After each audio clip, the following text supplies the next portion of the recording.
nasta'in ala umuri dunya waddin.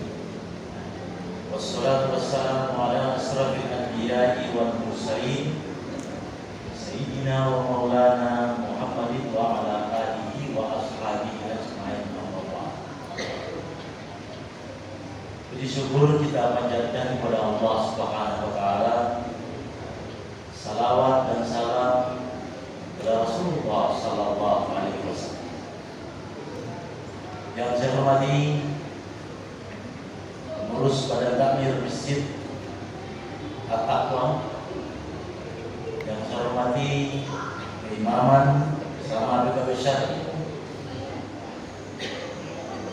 ibu-ibu Majelis Taklim APMK At-Taqwa yang saya hormati, KWI, jamaah sekalian yang dirahmati Allah Subhanahu wa taala. Alhamdulillah pada malam yang ke-16 ini saya bisa bersilaturahmi di tempat ini dalam rangkaian melaksanakan kultum ceramah Ramadan yang memang kita semua tahu Masjid At-Taqwa ini dari awal Ramadan insya Allah sampai akhir Ramadan itu ada pencerahan, penambahan, pembelajaran agar supaya pengetahuan kita lebih banyak, karena kita juga mendapatkan keutamaan ketika mendengarkan ceramah di bulan Ramadan. Cuma memang jamaah semakin hari semakin berkurang, dan itu sudah merupakan tradisi ya. Di setiap masjid saya keliling masjid dari satu ke masjid yang lain mengalami penurunan, padahal kualitas ibadah itu bukan pada awal tapi pada akhir. Akhirlah yang kita didoakan Allah akan menjadi orang-orang yang bertakwa. Kalau kita lengkapi, karena ada yang berpuasa tapi tidak sholat, ya, ada kedua-duanya tidak sholat, tidak puasa. Puasa ini wajib. Siapa yang tidak puasa diancam oleh Allah, karena ini adalah wajib. Maka satu hari yang kita tinggalkan secara sengaja, sehat, kuat, tapi kita tidak puasa, maka walaupun kita mau menebus satu hari yang kita tinggalkan secara sia-sia itu, untuk berpuasa 1 tahun kita tidak mampu untuk menebus satu hari yang kita tinggalkan dengan sengaja. Oleh karena itu Bapak Ibu sekalian, di bulan Ramadan ini bulan penuh berkah, doa-doa kita diterima oleh Allah. Kesempatan kita berdoa, mintalah kepada Allah, apalagi doa dalam sholat, ya, di antara 2 sujud kita berdoa di luar sholat dikabulkan oleh Allah, apalagi di saat kita melaksanakan sholat. Rabbighfirli, ya Allah, ampunilah dosa, warhamni, ya Allah, rahmatilah hamba, wazkurni, ya Allah, ubahlah kehidupanku daripada perbuatan-perbuatan yang tidak baik. Warfani, angkatlah derajatku, warzuqni, cukupkanlah rezekiku. Wahdini, berikanlah petunjuk kepadaku. Wa'afini, sehatkanlah diriku. Wa'afani, dan maafkanlah kesalahanku.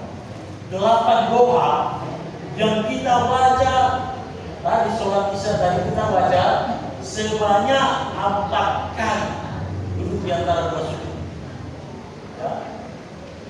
Asalkan kita baca duduk iftirasi, artinya kaki kiri kita duduki, kemudian kaki kanan tegak lurus sambil membacakan doa itu. Tangan diletakkan di atas paha. Kemudian kita berdoa. Ya. Setelah kita berdoa, kita sujud kepada Allah Subhanahu wa taala. Kadang-kadang orang baca tidak lengkap. Ya, bagaimana mau lengkap?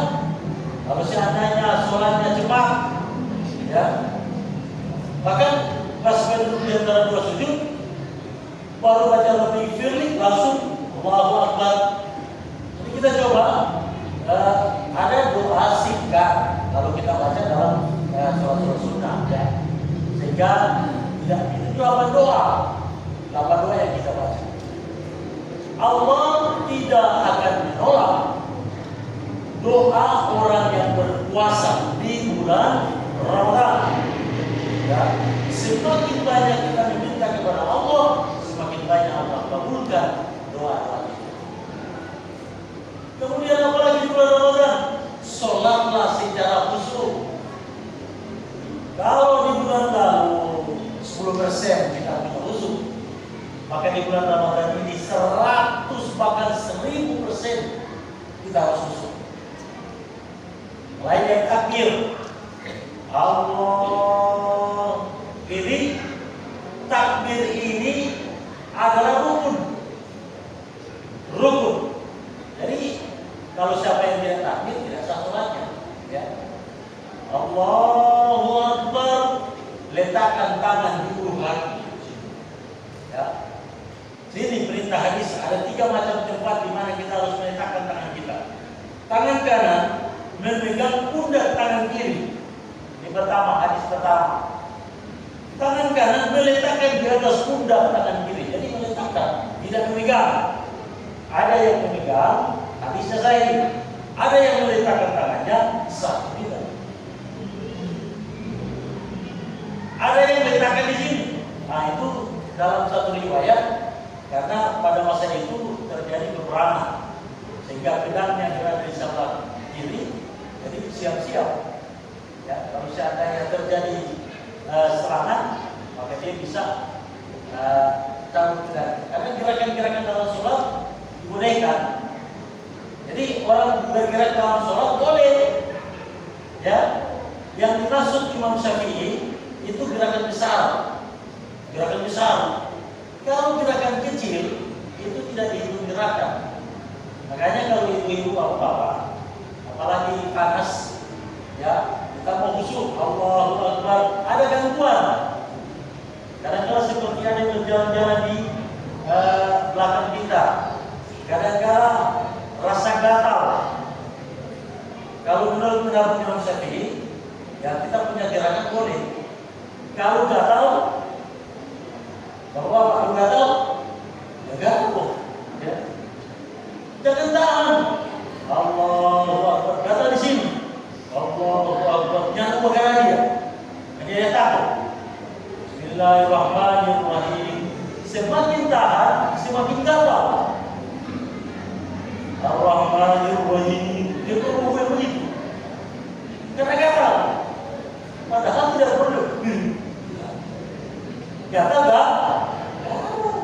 Bukan gerakan besar. Sama kalau gerakan besar itu begini. Saya minta sholat, ibu-ibu bawa anak.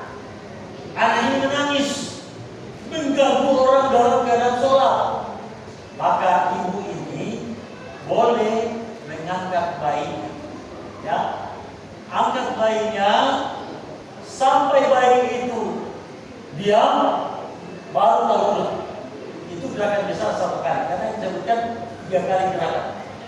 3 kali gerakan dalam sholat besar batal. Asalnya apa suara? Yang anak menangis jaga. Suara lain. Ya. Nah, jadi gerakan-gerakan dalam sholat dibolehkan asal cuma gerakan-gerakan kecil. Ya. Jangan sampai ada gerakan besar. Kemudian apa lagi? Di dalam sholat, kalau imam baca iftitah, kan? Imam baca iftitah, kita disunahkan baca iftitah. Tapi kalau imam sudah mulai Bismillahirrahmanirrahim, kita diam. Wa idza quri'al Qur'an, apabila dibacakan Al-Quran, ini karena Al-Fatihah rukun ya. Fastami'u, dengar. Wa ansitu, perhatikan. Ya. Jadi jangan imam baca Al-Fatihah, kita juga baca Al-Fatihah. Imam baca Al-Fatihah, kita dengar. Kemudian kita perhatikan. Apalagi pada saat imam menyebutkan iya karena bunuh, iya karena sa'in. hanya kepadamu ya Allah yang kami sembah. Di situ penyembahan. Kalau istilahnya ma'rifatullah. Jadi kita hanya menyembah kepada Allah. Iyyaka na'budu wa iyyaka nasta'in. Hanya kepadamu ya Allah yang kami sembah, dan hanya kepadamu ya Allah yang kami mohon pertolongan. Usahakan kalau di lain-lain ada usul, pikir masih baca Arab, maka di situ kita khusyukkan dalam sholat. Ya. Makanya pas dengar dan perhatikan. Saat ruku ikuti imam punya ruku. Iktidal kita ikuti iktidal. Sujud kita ikuti. Jangan sampai kita sama-sama dengan imam. Ya, karena ada yang saya lihat imam baru Allah dia sholat dulu. Nah ini dilarang. Ya, imam baru assalamualaikum kadang dia suka diam selesai. Jangan mendahului imam. Imam selesai Allahu Akbar, baru orang Allahu Akbar. Ya. Allahu Akbar pas debat baru kita ruku. Jangan kita mendahului, ini yang dilarang. Ya. Mendahului imam. Amin juga, ya tentu kita punya karena itu dalam ilmu tajwid muhafaz. Jadi bukan 7 hal. Jadi cuma 2 ketika kita menyebutkan. Nah, kalau sholat sudah bagus, kita khusyuk, insya Allah ini yang dinamakan hakim sholat. Ya. Sholatnya betul, sholatnya baik. Ya. Kalau perlu datang ke masjid, pakai minyak wangi. Ya, jadi besok siapa yang mau bersedekah minyak wangi, taruh di pintu. Ya, taruh di pintu. Ada tempat taruh minyak wangi situ, orang masuk, kami gosok dan pulang. Ya. Jangan habis orang kasih sedekah, dia habis pagi dia sibuk puji. Wah, minyak sini. Dia oleh sos pun udah tahu. Kalau orang aneh kadang urusan amin tahu, ya sudah pulang. Ya. Usahakan kita datang kemari baru punya uang minyak wangi untuk taruh di badan kita atau di pakaian kita. Sehingga betul-betul kita mencium bau harum. Malaikat suka bau harum, ya. Daripada tidak, ya pakaian yang kita pakai bukan pakaian mahal, pakaian biasa saja yang penting bersih, ya. Bukan terus oblong bersih, ya. Transparan, menghadap kepada Allah. Jadi diusahakan pakailah pakaian yang artinya kalau ada pakaian yang untuk sholat baju koko, ya itu lebih bagus. Ya. Hindari pakaian yang ada gambar-gambar, gambar manusia, apalagi ya, gambar manusia, nah, gambar caleg, kebetulan caleg PAN yang di belakang PDI. Allahu Akbar, dia realisasi. Jangan berjanji kita. Ada pakaian itu. Jadi usahakan pakaian yang memang bersih, kemudian kita menghadap kepada Allah. Ya.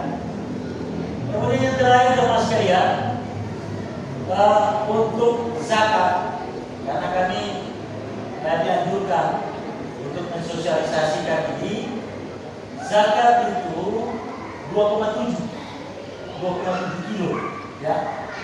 Kita letakkan taruh di mesin kepada amil. Kalau bukan amil jangan. Ya amil itu mana? Yang ada SK resmi yang dikeluarkan oleh lembaga resmi itu amil. Misalnya amil ada 10 orang, tiba-tiba jadi 15 orang, ya. Pak bantu ini. Yang 5 orang itu bukan amil. Panitia zakat bukan amil. Mereka tidak berhak mendapatkan bagian amil. Ya, yang hanya mendapatkan bagian asnaf 8 itu amil. Amil ini pekerjaannya resiko, maju kena, mundur kena. Ini amil, hati-hati. Dia tidak dapat memberikan pembagian zakat kepada fakir miskin. Ada fakir miskin pun talewa, ya, talewa. Maka yang tanggung ini amil. Atau yang kedua, amil salah kasih. Orang yang haram menerima zakat fitrah, dia terima, hukumnya haram dan yang berdosa adalah amil. Makanya amil itu harus menseleksi standar dia fakir, standar dia miskin. Ya, ibu-ibu, bapak-bapak, jangan merasa kita cukup, kemudian kita menerima harta zakat itu haram. Ya. Jadi dia sampaikan, Pak Amil, saya tidak berhak menerima itu, karena saya sudah cukup. Fakir itu hari ini dia bekerja, hari itu dia dapat gaji, besok dia tidak lagi bekerja, tidak ada gaji. Ini fakir. Nanti kalau bekerja baru dapat dan tidak melebihi gajinya standar. Miskin, dia punya gaji tetap, dia dapat gaji tiap bulan, tapi kebutuhan rumah tangganya itu minus, kurang, ya, kurang. Bahkan tidak bisa membeli sesuatu yang berlebihan. Ini miskin. Orang miskin itu tetap ada gaji, ada penghasilan, tapi tidak memenuhi kebutuhan. Anaknya punya sekolah, tidak cukup. Nah, kalau orang yang punya kelebihan, dia dapat beli AC, dia dapat beli mobil, penghasilannya kelebihan, setiap bulan ada tabungan, ini orang menerima zakat. Kecuali amil. Amil itu walaupun dia orang kaya, dia berhak menerima zakat karena dia bertugas. Ya. Jadi kalau tidak ada nama dalam kepengurusan amil, ya lebih bagus jangan, karena tugas amil ini amat berat. Ya.